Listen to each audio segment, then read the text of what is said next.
जय हिंद दोस्तों, आपका फिर से बहुत बहुत स्वागत है अपने YouTube चैनल सिलेक्शन फार्मूला में।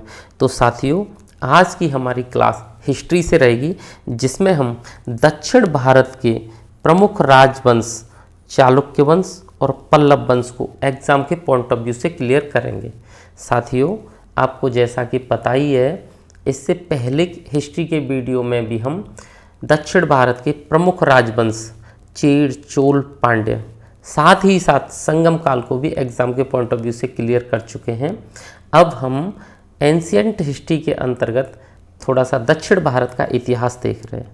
ठीक है दोस्तों, तो आज हम पल्लव और चालुक्य इन दोनों वंशों को एग्जाम के पॉइंट ऑफ व्यू से क्लियर करेंगे। तो सबसे पहले हम आज शुरू करेंगे साथियों चालुक्य वंश को। ठीक है, तो देर न करते हुए अपने वीडियो को शुरू करते हैं और सबसे पहले चलते हैं मैप की ओर। तो साथियों, यहाँ आपको चालुक्य वंश की 3 शाखाएं दिख रही होंगी। एक वातापी का चालुक्य, एक कल्याणी का चालुक्य और एक बेंगी का चालुक्य। तो मैं आपको बता दूं, सबसे पहली जो शाखा है इनकी वो है वातापी का चालुक्य। ठीक है साथियों, अब आपको इसकी लोकेशन दिख रही है मैप पे। ये वातापी का चालुक्य है, इसके थोड़ा सा ऊपर और थोड़ा सा पूर्व में यहाँ कल्याणी का चालुक्य है। ठीक है, अब पूर्वी तट पर आपको दिख रहा होगा बेंगी का चालुक्य। अब हम इनके बारे में आगे जानेंगे। ठीक है, आपको मैप पर दिख रहा होगा कि कल्याणी का चालुक्य और वातापी का चालुक्य ये पश्चिमी दिशा में है, तो इसे हम पश्चिमी चालुक्य भी कहते हैं। और यहाँ अगर देखें, बेंगी का चालुक्य पूर्वी तट पर है, इसलिए इसे पूर्वी चालुक्य भी कहते हैं। ठीक है साथियों, की 3 शाखाएं हैं। एक वातापी का चालुक्य जिसे हम बादामी का चालुक्य भी कहते हैं, दूसरा है कल्याणी का चालुक्य, तीसरा है बेंगी का चालुक्य। अब हम इसमें ये याद रखेंगे, अभी हमने देखा था कि जो वातापी और कल्याणी का चालुक्य था उसे हम एक नाम से और जानते हैं, पश्चिमी चालुक्य के नाम से। ठीक है, पश्चिमी चालुक्य के नाम से भी जानते हैं। और जो बेंगी का चालुक्य है इसे हम पूर्वी चालुक्य के नाम से जानते हैं, क्योंकि ये पूर्वी तट पर है। और वातापी और बादामी और कल्याणी ये जो दोनों चालुक्य शाखाएं हैं ये पश्चिमी तट पर हैं। ठीक है साथियों, अब यहाँ से जो इम्पोर्टेंट क्वेश्चन बनता है वो सीधा ये बनता है कि वातापी के चालुक्य का संस्थापक कौन था, कल्याणी के चालुक्य का संस्थापक कौन था, या बेंगी के चालुक्य का संस्थापक कौन था। तो यहाँ पे हम इनके संस्थापक को भी देखते हैं। तो वातापी का चालुक्य, इसका संस्थापक था जय सिंह। ठीक है साथियों, कल्याणी का संस्थापक इसका था तैलभ द्वितीय। बेंगी का संस्थापक, इसका संस्थापक था विष्णुवर्धन। ये विष्णुवर्धन कौन था, तो ये हम आगे वीडियो में पढ़ेंगे। ये पुलकेशिन द्वितीय का भाई था। पुलकेशिन द्वितीय ने क्या किया था, पल्लव वंश के राजाओं से कुछ ज़मीन जीत ली थी, अधिकार कर लिया था और उस पर अपने भाई को राजा बना दिया था वहाँ का, और उसको नाम दिया था बेंगी के चालुक्य। ठीक है साथियों, अब यहाँ आप ये भी देख सकते हैं कि इनकी राजधानी कहाँ थी। तो साथियों, आपको बस इतना याद रखना है कि आपको जो तीनों चालुक्य शाखा है ना, इनके नाम इनकी राजधानियों के नाम पे पड़े हैं। तो यहाँ वातापी राजधानी रही है इनकी, ठीक है, पहली शाखा की। ये जो दूसरी शाखा है इनकी राजधानी कल्याणी है। और ये कल्याणी साथियों मुंबई वाली कल्याणी नहीं है, ये अलग कल्याणी है। ठीक है, और बेंगी ये भी क्या है, इनकी राजधानी रही है। तो राजधानी और संस्थापक ये आप याद रखेंगे तीनों शाखाओं के। एक बार जल्दी से रिपीट करा देता हूँ। वातापी के चालुक्य, इनका जो संस्थापक है जय सिंह। कल्याणी के चालुक्य, इनका संस्थापक है तैलभ द्वितीय। और बेंगी के चालुक्य, इनका संस्थापक है विष्णुवर्धन। ठीक है साथियों, अब हम आगे बढ़ते हैं और सबसे साथियों अब देख लेते हैं वातापी या बादामी के चालुक्य के बारे में। और मैं एक बात आपको फिर से स्पष्ट कर दूं, हम इन तीनों शाखाओं के बारे में इम्पोर्टेंट फैक्ट ही जानेंगे, डीप में नहीं जाएंगे। हम बस इतना जानेंगे ताकि हमारे एग्जाम का कोई भी क्वेश्चन ना छूटे। तो साथियों, वातापी के चालुक्य का संस्थापक कहो या पहला शासक कहो, ये कौन था, जय सिंह था ये। ठीक है, दूसरा प्रमुख शासक कौन था, रडराग था, रडराग। उस समय का इसे भीमसेन कह सकते हो आप। भीमसेन क्यों, क्योंकि ये महाभारत के भीम की तरह गदा में निपुण था। और उस समय ये गदा युद्ध में इतना परफेक्ट था कि इसे हमारे देश का कोई दूसरा व्यक्ति गदा युद्ध में नहीं हरा सकता था। ठीक है, तो दूसरा शासक कौन था, रडराग था और ये गदा युद्ध में निपुण था। इससे भी जो अगला शासक था वो था पुलकेशिन प्रथम। पुलकेशिन प्रथम इससे अगला शासक है। सबसे पहला शासक जयसिंह, उसके बाद रडराग जो कि गदा युद्ध में निपुण था, उससे अगला शासक रहा है पुलकेशिन प्रथम, और उससे अगला शासक रहा है कीर्तिवर्मन प्रथम। ठीक है साथियों, और जो कीर्तिवर्मन प्रथम है इसके बारे में आपको याद रखना पड़ेगा, इसे वातापी का निर्माता कहा जाता है, यानी कि वास्तविक संस्थापक कहा जाता है कीर्तिवर्मन प्रथम को।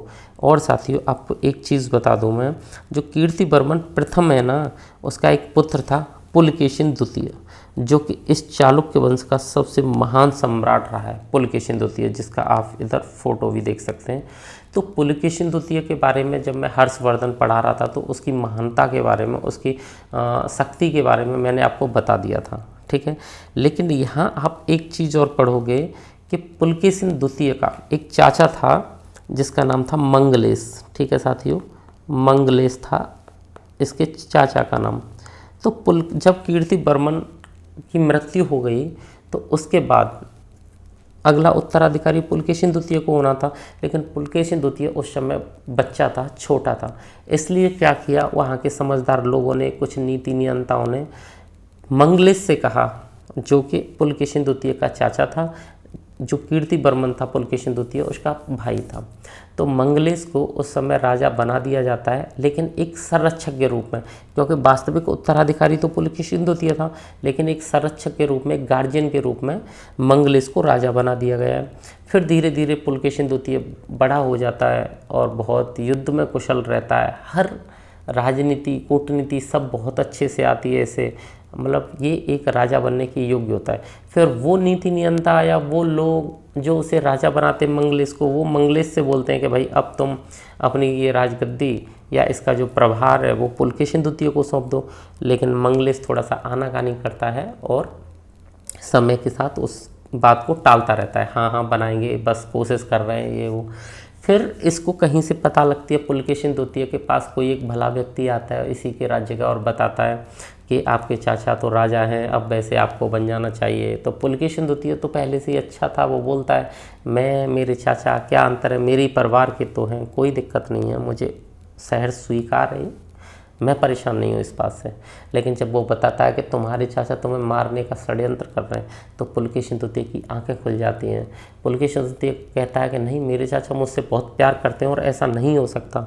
तब पुलकेशिन द्वितीय कुछ लोगों के द्वारा जानकारी करवाता है, तो पता चलता है कि मंगलेश, जो कि गद्दी की लोलुपता में, राजा बनने की लोलुपता में अपने ही भतीजी के मरने के षड्यंत्र तैयार कर रहा था, हत्या करने का षड्यंत्र रच रहा था।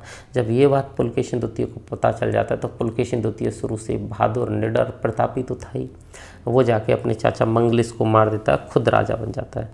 ठीक है साथियों, तो पुलकेशिन द्वितीय महान था, लेकिन उसने अपने चाचा की हत्या की थी, वो भी अपनी जान को बचाने के लिए। वो बोलते हैं ना कि मरता क्या नहीं करता, तो अपना जान को बचाने के लिए उसने अपने चाचा मंगलेश की हत्या कर दी। ठीक है साथियों, और मंगलेश की हत्या करने के बाद पुलकेशिन द्वितीय गद्दी पर बैठा। तो यह चालुक्य वंश का सम्राट जो कीर्तिवर्मन प्रथम था, उसका पुत्र था पुलकेशिन द्वितीय। सिंहासन पर नियंत्रण पाने के लिए इसने अपने चाचा मंगलेश की हत्या कर दी थी। पुलकेशिन द्वितीय इस वंश का सबसे महान शासक था। ठीक है साथियों, जल्दी से इसे एक बार रिपीट कर लेते हैं। तो जो वातापी के चालुक्य हैं, इनका जो संस्थापक है वो जयसिंह है। दूसरा शासक रडराग है जो कि गदा युद्ध में निपुण था। अगला शासक पुलकेशिन प्रथम था। कीर्तिवर्मन इस वंश का अगला शासक था, और कीर्तिवर्मन का जो बेटा है उसका नाम है पुलकेशिन द्वितीय। जिस समय कीर्तिवर्मन की हत्या हुई या मारा गया, उसके बाद मंगलेश गद्दी पर बैठा। पुलकेशिन द्वितीय है, ये अपने चाचा मंगलेश को मार देता है और तब जाके मंगलेश की हत्या करने के बाद सिंहासन पर बैठता है। पुलकेशिन द्वितीय इस वंश का सबसे महान शासक था। ठीक है साथियों, अब आगे बढ़ते हैं, आगे देखते हैं। पुलकेशिन द्वितीय महान तो था ही, प्रतापी था, उसके बहुत सारे आपको उदाहरण देखने को मिल जाएंगे। तो पुलकेशिन द्वितीय ने पल्लव वंश के शासक महेंद्र वर्मन को भी हरा दिया था, और उसके साम्राज्य के उत्तरी भाग को, जैसा कि मैंने वीडियो शुरू होने पर ही बताया था जब मैं मैप समझा रहा था, कि इसने पल्लव वंश के राजा को हरा दिया, उसका उत्तरी भाग छीन लिया और उसे बैंगी का चालुक्य बना दिया और अपने भाई को वहाँ का उत्तराधिकारी नियुक्त कर दिया। तो उत्तरी भाग यानी कि आंध्र प्रदेश पर अधिकार कर लिया और अपने छोटे भाई विष्णुवर्धन को वहाँ का शासक बना दिया। इसी के साथ वेंगी के चालुक्यों की नींव रखी गई। इसने हर्षवर्धन को भी पराजित किया था पुलकेशिन द्वितीय ने, और परमेश्वर की उपाधि धारण की थी। चीनी यात्री वेनसांग, जो वेनसांग है साथियों, वो इसे शक्तिशाली शासक बताता है अपने लेखों में, अपनी यात्रा वृत्तांत में, कि हर्षवर्धन तो महान था ही, लेकिन पुलकेशिन द्वितीय भी बहुत महान था। ये लिखता है वेनसांग। पुलकेशिन द्वितीय और हर्षवर्धन की युद्ध की जानकारी ऐहोल अभिलेख से मिलती है। ये मैं आपको पढ़ा चुका हूँ। ऐहोल अभिलेख के लेखक रवि कीर्ति थे, जो पुलकेशिन द्वितीय के राजकीय कवि थे। साथियों थोड़ी सी बात इसकी कर लेते हैं रवि कीर्ति की। ये जो रवि कीर्ति है ऐहोल अभिलेख लिखता है, और ऐहोल अभिलेख के बारे में पुलकेशिन द्वितीय शुरुआत में हर्षवर्धन की प्रशंसा ही प्रशंसा लिखवाता है। लास्ट में बस एक लाइन में लिखवाता है कि हर्षवर्धन ने मुझ पर आक्रमण किया और मैंने हर्षवर्धन को हरा दिया। लेकिन साथियों इसी के अगले पैराग्राफ में रवि कीर्ति अपने बारे में लिखता है कि मैं रवि कीर्ति थोड़ी सी घमंड वाली बात लिखते हैं कि मैं भी कोई छोटा मोटा व्यक्ति नहीं हूँ, कोई ऐसा ही नहीं हूँ, मैं एक प्रकांड विद्वान हूँ। और ये अपनी तारीफ में अपनी जो कंपेयर है ना, अपनी तुलना सीधे सीधे किन से करता है, महाकवि कालिदास और भारवी से करता है। बोलता है मैं भी कोई ऐसा वैसा आदमी नहीं हूँ, मैं भी बहुत बड़ा विद्वान हूँ और मैं कालिदास और भारवी के तुल्य हूँ, उनके समान हूँ। ठीक है साथियों, आप इसके बारे में ये चीज़ समझ लेना, जो कि रवि कीर्ति का क्या दिखाता है, घमंड दिखाता है ये बात। ठीक है साथियों, जल्दी से एक बार रिपीट करते हैं इसे इम्पोर्टेंट फैक्टों को। तो पल्लव वंश का जो शासक था महेंद्र वर्मन, इसको किसने, पुलकेशिन द्वितीय ने हरा दिया। ठीक है साथियों, और पुलकेशिन द्वितीय ने उत्तरी भाग को जीत लिया, महेंद्र वर्मन के उत्तरी भाग को, और उसे बना दिया वेंगी का चालुक्य। ठीक है, और विष्णुवर्धन को वहाँ का राजा बना दिया। इसने हर्षवर्धन को भी हराया और परमेश्वर की उपाधि धारण की पुलकेशिन द्वितीय ने। हेनसांग इसको शक्तिशाली शासक बताता है। पुलकेशिन द्वितीय और हर्षवर्धन की युद्ध की जानकारी हमें ऐहोल अभिलेख से मिलती है। ऐहोल अभिलेख किसके द्वारा लिखा गया, तो रवि कीर्ति इसका कौन था, लेखक था। ठीक है साथियों, अब रवि कीर्ति कौन था, तो वो पुलकेशिन द्वितीय का राजकीय कवि था। ठीक है साथियों, इतना आप याद रख लें। यहाँ आप ऐहोल अभिलेख को देख सकते हैं। अब आगे बढ़ते हैं। ये साथियों आप यहाँ नर्मदा नदी युद्ध के बारे में देख सकते हैं, चित्र के माध्यम से समझाया गया है। साथियों पुलकेशिन द्वितीय अपने शासनकाल में क्या करता है, पल्लव वंश के एक राजा महेंद्र वर्मन पर आक्रमण करता है और पल्लव वंश के राजा महेंद्र वर्मन प्रथम को युद्ध में हरा दिया। इसका बदला कौन लेता है, तो महेंद्र वर्मन प्रथम का बेटा नरसिंह वर्मन प्रथम ये बदला लेता है। और नरसिंह वर्मन पल्लव वंश का सबसे महाप्रतापी शासक था, सबसे महाप्रतापी शासक। आपको यहाँ साथियों एक चीज़ और याद रखनी है, चालुक्य वंश का पुलकेशिन द्वितीय और पल्लव वंश का नरसिंह वर्मन, ये जो थे ये महाप्रतापी थे, बहुत ही प्रतापी राजा थे। ठीक है, और उधर हर्षवर्धन तो आपने पढ़ा ही था। तो आपको एक चीज़ ये भी याद रखनी है कि हर्षवर्धन, पुलकेशिन द्वितीय और नरसिंह वर्मन ये एक ही समय के थे। ठीक है, समकालीन थे एक दूसरे के। तो इसने क्या किया, नरसिंह वर्मन ने इसने श्रीलंका के राजा के साथ मिलकर पुलकेशिन द्वितीय को पराजित कर दिया था। हालांकि अकेले नहीं, लेकिन श्रीलंका के राजा के साथ मिलकर हराया था, लेकिन ये था बहुत प्रतापी। ठीक है, और उसकी राजधानी, तो पुलकेशिन द्वितीय की राजधानी क्या थी, बातापी। बातापी पर कब्जा कर लिया था और एक उपाधि धारण की थी। कौन सी उपाधि, बातापी कौंड। कौंड का मतलब होता है जीतने वाला, बातापी को जीतने वाला। ठीक है, कीर्ति वर्मन द्वितीय इस वंश का अंतिम शासक था। दंती दुर्ग ने इसकी हत्या कर दी और राष्ट्रकूट वंश की स्थापना कर दी।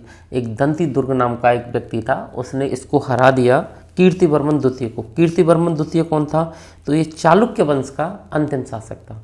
ठीक है साथियों, तो चालुक्य वंश के अंतिम शासक कीर्ति वर्मन द्वितीय की हत्या कर दी दंती दुर्ग ने और एक नए वंश की स्थापना कर दी, राष्ट्रकूट वंश की। जल्दी से इस स्लाइड को रिपीट कर लेते हैं।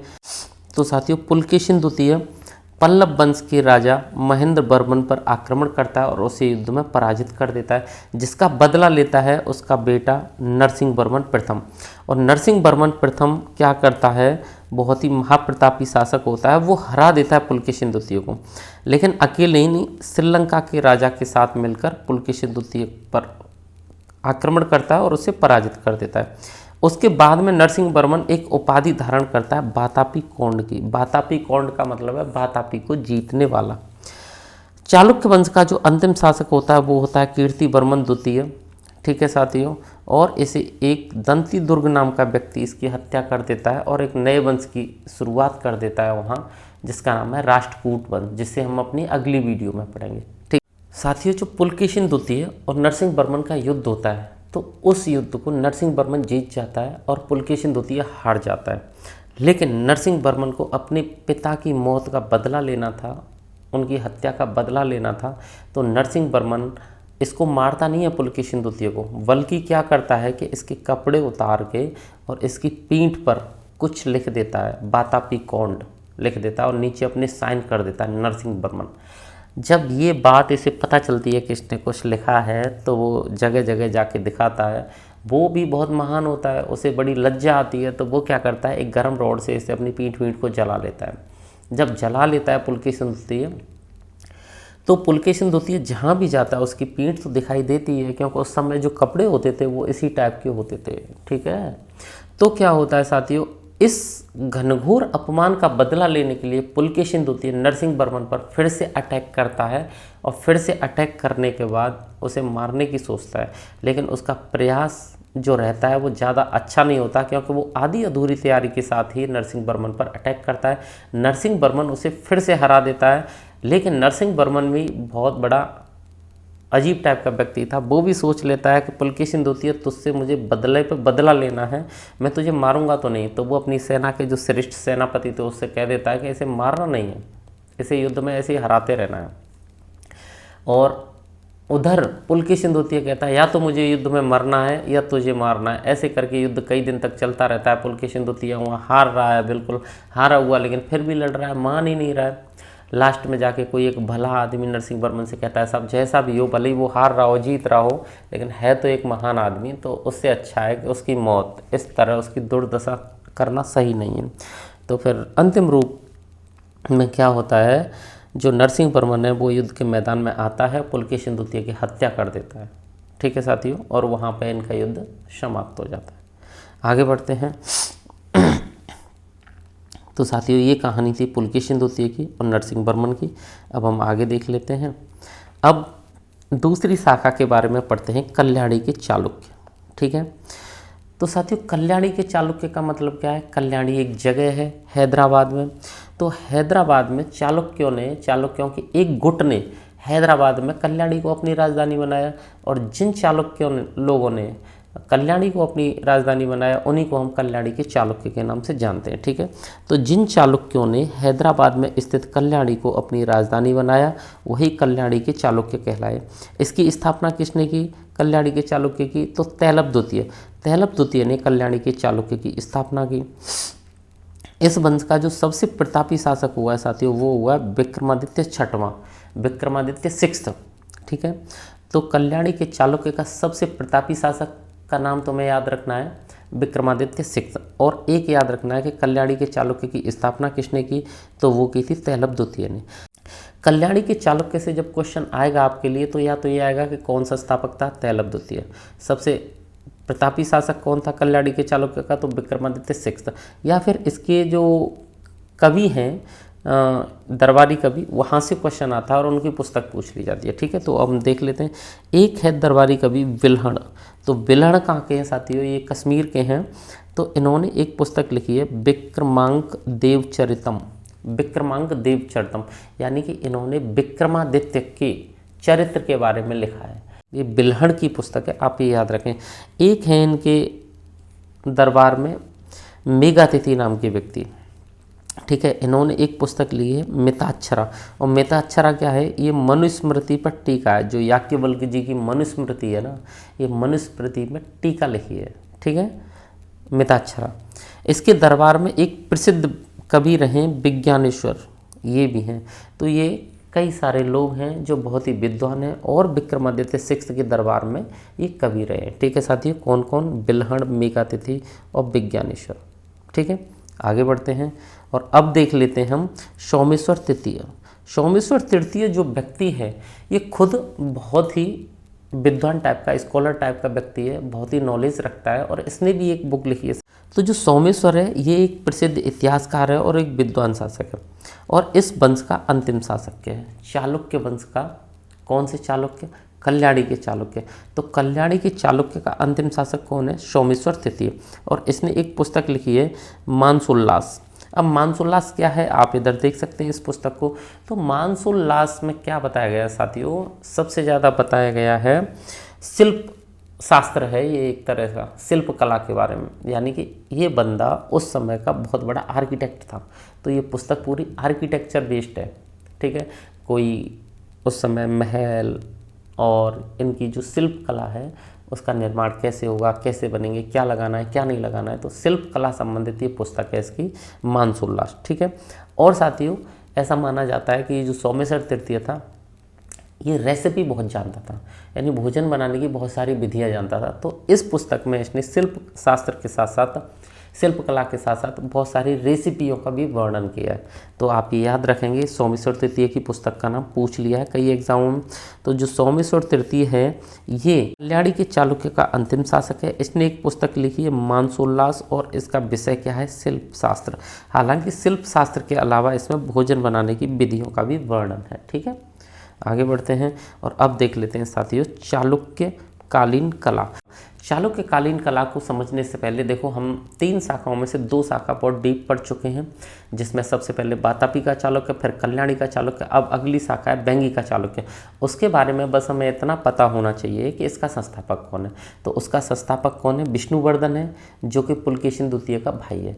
पुलकेशिन द्वितीय ने ही पल्लवों के कुछ राज्य पर अधिकार कर लिया था जीतकर, और उसे अपने भाई को वहाँ का उत्तराधिकार दे दिया था और उसी को नाम दिया था बैंगी का चालुक्य। उसमें इससे ज़्यादा कुछ इंपॉर्टेंट साथियों है नहीं, ठीक है।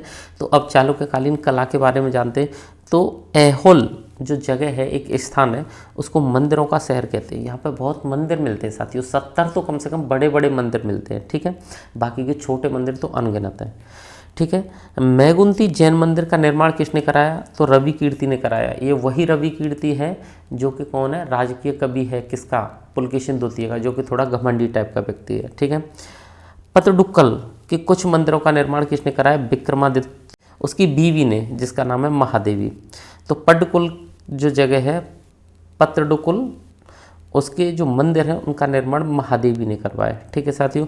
वेनसांग के अनुसार चालुक्य शासक शिक्षा के व्यसनी थे, ठीक है। कुछ प्रमुख रचनाएं हैं चालुक्य के समय की, वो भी तुम्हें याद रखनी है। दुर्विनीत, जो दुर्विनीत है साथियों, इसकी रचना है शब्दावतार। पंडित उदयदेव, इनकी रचना है जैनेन्द्र व्याकरण। सोमदेव सूरी, इनकी रचना है नीति वाक्यामृत, ठीक है साथियों। एक बार जल्दी से इस स्लाइड को रिपीट कर लेते हैं, इंपॉर्टेंट स्लाइड है। ऐहोल को क्या कहते हैं? तो मंदिरों का शहर कहते हैं, क्योंकि वहाँ पर बहुत सारे सैकड़ों की संख्या में मंदिर हैं, जिसमें 70 मंदिर तो बड़े बड़े हैं, ठीक है। मैंगुती का जो जैन मंदिर है वो किसने बनवाया? तो रवि कीर्ति ने बनवाया है।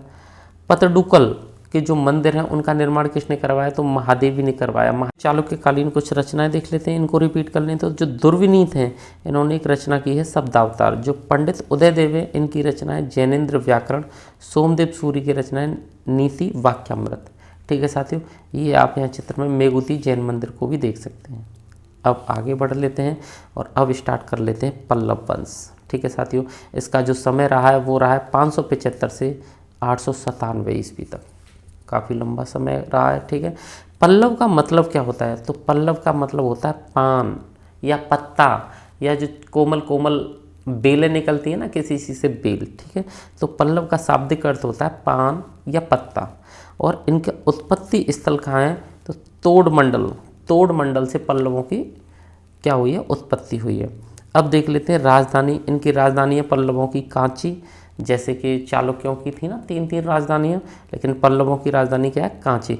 पल्लवों की भाषा की बात करें तो शुरुआत में तो साथियों इनकी भाषा मिलती है प्राकृत भाषा, जितने भी अभिलेख मिलते हैं, लेकिन बाद में इनकी राजकीय भाषा बन जाती है संस्कृत। तो संस्कृत का ही उपयोग किया जाता है अभिलेख लिखने में, ठीक है।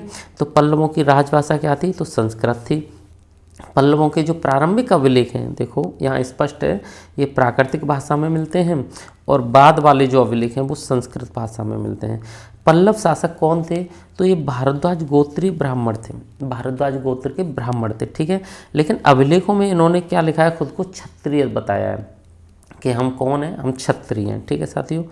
पल्लवों का जो संस्थापक है वो कौन है? सिंह विष्णु। पल्लवों का संस्थापक सिंह विष्णु है, ये आप याद रखेंगे। जल्दी से रिपीट कर लेते हैं। पल्लव वंश, पल्लव का समय काल रहा है 575 से 897 ईस्वी तक। और पल्लव का अर्थ होता है पान या पत्ता। इनका जो उत्पत्ति स्थल है वो है तोड़मंडल। पल्लवों की राजधानी है साथियों कांची। पल्लवों की राजभाषा है संस्कृत। और पल्लवों का जो प्रारंभिक अभिलेख है वो हमें प्राकृतिक भाषा में मिलते हैं और बाद वाले अभिलेख संस्कृत भाषा में मिलते हैं। पल्लव कौन थे? तो पल्लव भारद्वाज गोत्र के ब्राह्मण थे, ठीक है। और अभिलेखों में लेकिन इन्होंने खुद को क्या बताया है? क्षत्रिय बताया। पल्लवों का संस्थापक कौन था? तो सिंह विष्णु इनका संस्थापक था। अब आगे बढ़ते हैं और देख लेते हैं कि पल्लव शासक मुख्यतः कौन कौन है। तो सबसे पहला प्रमुख पल्लव शासक सिंह विष्णु है, जो कि संस्थापक है। वो रहा है 575 से 600 ईस्वी तक, लगभग 25 वर्ष, ठीक है। सिंह विष्णु वैष्णव धर्म का था, वैष्णव धर्म का फॉलोअर था, वैष्णव धर्म का अनुयायी था, ठीक है। इसके दरबार में एक व्यक्ति थे बहुत ही प्रसिद्ध विद्वान, भारवी। भारवी रहा करते थे। और भारवी ने साथियों एक पुस्तक लिखी है किरातार्जुनीयम, एक महाकाव्य भी कह सकते हैं आपको, महाकाव्य की रचना की। अब ये किरातार्जुनीयम है क्या, तो मैं बता देता हूँ साथियों। ये तो अर्जुन, भगवान कृष्ण देख रहे हैं कि अर्जुन को कितना घमंड हो गया है, बहुत ज़्यादा घमंड हो गया है। वो खुद को दुनिया का सबसे श्रेष्ठ धनुर्धर मानते हैं। भगवान कृष्ण समझाते हैं कि भाई तुम्हारे परिवार में ही बहुत सारे अच्छे धनुर्धर हैं, पितामह भीष्म, गुरु द्रोणाचार्य, लेकिन इनकी कुछ प्रेम है आपके प्रति कि ये सब कुछ आप पर मतलब ट्राई नहीं कर सकते, नहीं तो ये आपको हरा सकते हैं। लेकिन अर्जुन मानता है नहीं, मैं गांडीवधारी हूँ, मैं ही सर्वश्रेष्ठ हूँ, मेरे बराबर दुनिया में कोई बड़ा धनुर्धर नहीं है। भगवान कृष्ण कर्ण का भी जिक्र करते हैं कि कर्ण भी आपसे कम नहीं है, लेकिन ये सारी बातें घमंड की करते हैं। तो यहाँ पर भगवान अर्जुन के घमंड को तोड़ने के लिए एक लीला रचते हैं। वो जो कहानी है वो इस पुस्तक में दी गई है। एक बार क्या होता है साथियों, मैं आपको बताऊँ कि अर्जुन जंगल में शिकार खेलने के लिए जा रहे होते हैं और इनको एक शिकार दिखता है। उस शिकार पर ये अपना तीर चलाते हैं। जैसे ही शिकार में अर्जुन का तीर लगता है, सेम टाइम एक दूसरा तीर भी शिकार में आके लगता है। और वो कोई ऐसा बाबा जी टाइप का व्यक्ति होता है, शिकारी एक, यानी कि एक शिकारी होता है जिसे हम किरात बोलते हैं। किरात का मतलब होता है शिकारी, ठीक है। तो जो शिकारी होता है वो भी आ जाता है और अर्जुन भी उधर आ जाते हैं शिकार के पास। अर्जुन कहते हैं कि इस पर मेरा हक है, मेरा तीर लगाए। और वो किरात यानी कि शिकारी कहता है कि इसमें मेरा हक है, मेरा तीर लगाए। तो साथियों इनके दोनों के बीच में विवाद बढ़ जाता है। अर्जुन कहते हैं भाई तीर मेरा लगाए तो शिकार मैं लूँगा, लेकिन किरात भी अड़ जाता है और बोलता है तीर मेरा लगाए तो शिकार मैं लूँगा। इनके बीच में बहुत सारी बात होती है। फिर अर्जुन बोलते हैं कि तू मुझे जानता नहीं है, मैं कौन हूँ, तू महज एक शिकारी है, लेकिन मैं अर्जुन हूँ, अर्जुन गांडीवधारी अर्जुन। तो किरात यानी कि शिकारी बोलता है कि कैसा, क्या अर्जुन, क्या गांडीवधारी, मैं तेरी गांडीवधारी, तेरे गांडीव वो और इसको कुछ नहीं जानता। मैं बस इतना जानता हूँ अगर तुम मुझसे लड़ेगा तो मैं तुझे 2 मिनट में हरा दूँगा।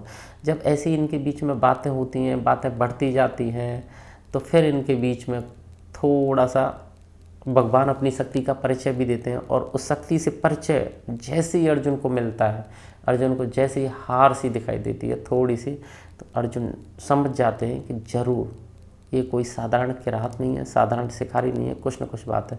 अर्जुन उनके पीछे बोलते हैं कि ठीक है शिकार विकार छोड़ो, आप बस इतना बताओ कि आप हो कौन, आप अपना परिचय दो। भगवान कहते हैं नहीं भाई, मैं तो एक साधारण सा शिकारी हूँ, अपना जीवन पालन ऐसे ही करता हूँ, तो मैं तो कुछ नहीं हूँ। अर्जुन इनके पैरों में पड़ जाते हैं। तब भगवान शिव थे ये, जो किरात के रूप में आए थे। तो भगवान शिव समझते हैं कि भाई अर्जुन का घमंड चूर चूर हो गया है। तब भगवान शिव अपने असली रूप में आते हैं और अर्जुन को अपना परिचय देते हैं। तो ये जो पूरी कहानी है साथियों, ये भारवी ने इस पुस्तक में लिखी है किरातार्जुनीयम में, ठीक है। अब आगे बढ़ते हैं। सिंह विष्णु के शासनकाल में मामल्लपुरम में वराह मंदिर का निर्माण हुआ, ठीक है साथियों। मामल्लपुरम एक स्थान है जहाँ पर वराह मंदिर का निर्माण हुआ। सिंह विष्णु एक प्रतापी राजा था। इसने चेर, चोल तथा पांड्य वंश के राजाओं को युद्ध में पराजित किया था। जो पल्लव शासक सिंहविष्णु है ये भी एक प्रतापी राजा था। ठीक है, जल्दी से रिपीट कर लेते हैं। सिंहविष्णु पल्लव वंश का कौन है? पहला शासक है। इसका शासनकाल 575 से 600 ईस्वी तक रहा है। सिंहविष्णु वैष्णव धर्म का अनुयायी है। इसके दरबार में प्रसिद्ध विद्वान बाहर भी रहते हैं, जिनकी पुस्तक है किरातार्जुनीयम, जिसमें भगवान शिव और अर्जुन की कहानी का वर्णन किया गया है। ठीक है, सिंहविष्णु के शासनकाल में एक स्थान है मामल्लपुरम, वहाँ पे बराह मंदिर का निर्माण होता है। वराह, भगवान बराह, ठीक है, उनका मंदिर बनता है। सिंहविष्णु एक प्रतापी राजा था। उसने चेर, चोल, पांड्य राजाओं को पहले युद्ध में पराजित किया है। ये आपकी किरातार्जुनीयम आप यहाँ देख भी सकते हैं। अब आगे बढ़ते हैं और अब अगले शासक महेंद्र वर्मन की तरफ चलते हैं। तो साथियों, अगला प्रमुख शासक है महेंद्र वर्मन, जिसका समय रहा है 600 से 630 ईस्वी तक। सिंहविष्णु के बाद उसका पुत्र महेंद्र वर्मन प्रथम अगला शासक बना। महेंद्र वर्मन एक विद्वान शासक था तथा संगीतज्ञ भी था। इसने मत विलास प्रहसन नाम का एक हास्य ग्रंथ की रचना की है, जो इस समय की प्रमुख रचना है और यह भारत का प्रथम व्यंग्य पुस्तक है। साथियों, जो महेंद्र वर्मन है ये एक स्कॉलर टाइप का व्यक्ति है, बहुत ही विद्वान है और संगीतज्ञ भी है। तो ये एक पुस्तक लिखता है जिसका नाम है मत विलास प्रहसन। ठीक है, यानी कि जो इसके मन में जो प्रश्न थे कुछ वो लिखे हैं, और इसका जो कंटेंट है साथियों वो व्यंग्यात्मक है पूरी पुस्तक का। इसने व्यंग्य किए हैं। व्यंग्य किस पे किए? तो बौद्ध भिक्षुओं पे और कापालिकों पे व्यंग्य किए। ठीक है, ये पहले बौद्ध धर्म को मानता था, लेकिन बाद में साथियों ये कन्वर्ट हो गया, भगवान शिव को मानने लग गया। तो इसमें क्या होता है, बौद्ध धर्म पे और कापालिक पे इनके जो थोड़े से आडंबर थे उन पे ये व्यंग्य करते हैं, बहुत तीखे व्यंग्य करते हैं। जैसे बौद्ध भिक्षु तो भाई हमेशा उपवास करते हैं, कम खाना खाते हैं, बस क्या है 2-4 कटोरे दूध पीते हैं, बहुत सारे फल खाते हैं, बहुत अच्छी अच्छी मिठाइयाँ खाते हैं और पूरे पेट को फुल रखते हैं, लेकिन यही उनका उपवास है। ऐसे करके ये व्यंग्य करते हैं उन पर। और जो बौद्ध वाले हैं और कापालिक हैं ये अपने शरीर को बहुत बड़ा कष्ट देते हैं। भले ही वैसे वीक में एक बार, ऐसी चर्चा है, वो भले ही अच्छे से मालिश करवाएं तेल लगा के और कुछ अच्छे लिक्विडों से, औषधियों से अपने शरीर की मालिश करवाएं, अपने शरीर की थकान को दूर करवाएं, लेकिन भाई है बहुत बड़ा, शरीर को बहुत कष्ट देते हैं। आगे कि शरीर की सुंदरता पे बिल्कुल ध्यान नहीं देते। वैसे भले ही वीक में एक बार शहद से और दूध से नहाएं। ऐसे करके इन्होंने बहुत सारे व्यंग्य किए हैं महेंद्र वर्मन ने। तो इनकी जो व्यंग्यात्मक पहली पुस्तक है उसका नाम है मत विलास प्रहसन। ये साथियों आप याद रखना अच्छे से। ठीक है, अब आगे बढ़ते हैं और देखते हैं। महेंद्र वर्मन प्रारंभ में जैन धर्म के अनुयायी थे, लेकिन बाद में एक तमिल संत हैं अप्पर, इनसे मिले और शैव धर्म के अनुयायी बन गए। ठीक है, महेंद्र वर्मन के शासनकाल में चालुक्य शासक पुलकेशिन द्वितीय ने इन पर आक्रमण किया और महेंद्र वर्मन को युद्ध में पराजित कर दिया, और यहीं से पल्लवों और चालुक्यों के बीच युद्ध की शुरुआत हो गई। इसके समय स्थापत्य कला का प्रथम चरण था। साथियों, जो पल्लव वंश की जो स्थापत्य कला चल रही है तो महेंद्र वर्मन के समय, ध्यान रखना, इनका पहला चरण आता है। ठीक है, और जिसे हम महेंद्र वर्मन शैली के नाम से भी जानते हैं। अगला इनका राजा कौन होता है? अगला शासक, अगला उत्तराधिकारी होता है नरसिंह वर्मन प्रथम, जो कि बहुत शक्तिशाली था, जिसने पुलकेशिन द्वितीय को हराया। ठीक है, इस वंश का सबसे शक्तिशाली शासक था और इसने पुलकेशिन द्वितीय को युद्ध में पराजित किया और वातापी को जीतकर वातापी कोंड की उपाधि धारण की। ठीक है साथियों, पुलकेशिन द्वितीय को हराया था और वातापी को भी जीता था, वातापी कोंड की उपाधि भी धारण की थी। ये था नरसिंह वर्मन। अब आगे देखते हैं। अब इसने मामल्लपुरम नामक शहर बसाया। जो मामल्लपुरम नामक शहर है वो किसने बसाया? इसी ने बसाया, नरसिंह वर्मन ने, जिसे आजकल हम किसके नाम से जानते हैं? महाबलीपुरम के नाम से। महाबलीपुरम में रथ मंदिरों का निर्माण नरसिंह वर्मन प्रथम ने ही करवाया था। ये आप यहाँ रथ मंदिर देख सकते हैं साथियों। तो ये रथ मंदिरों का जो निर्माण है ये पल्लव शासक नरसिंह वर्मन ने करवाया। अब पढ़ लेते हैं साथियों नरसिंह वर्मन द्वितीय के बारे में। तो नरसिंह वर्मन का जो शासन है वो साहित्यिक और स्थापत्य प्रगति का काल रहा है। ठीक है, इसे राजा मल्ला के नाम से भी जाना जाता है। इसके समय में जो मंदिर स्थापत्य कला है उसका तीसरा चरण शुरू हो जाता है। ठीक है, नरसिंह वर्मन द्वितीय के दरबार में संस्कृत के एक प्रसिद्ध लेखक रहते थे दंडी। जिन्होंने एक पुस्तक लिखी थी 10 कुमार चरितम। तो यहाँ से क्वेश्चन आ जाता है कि दंडी की पुस्तक का नाम तो क्या है साथियों, 10 कुमार चरितम। ठीक है, ये इनकी प्रसिद्ध पुस्तक है।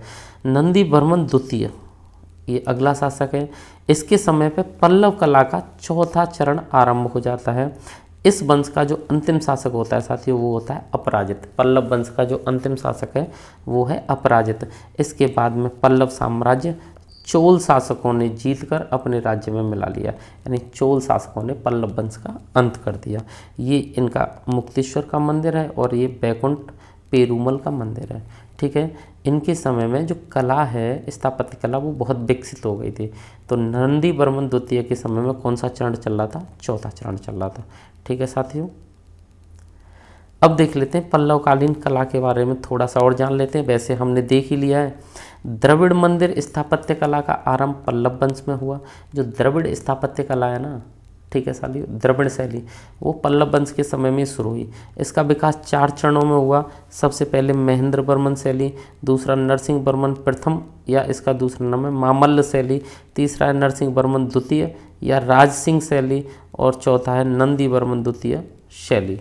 ठीक है साथियों, ये 4 शैलियाँ हैं। इन 4 शैलियों में पहले मंदिरों का निर्माण होता था। ठीक है साथियों, तो साथियों अगर आपको आज का कंटेंट समझ में आया है तो आप चैनल को सब्सक्राइब करें, वीडियो को लाइक और शेयर करें। धन्यवाद साथियों।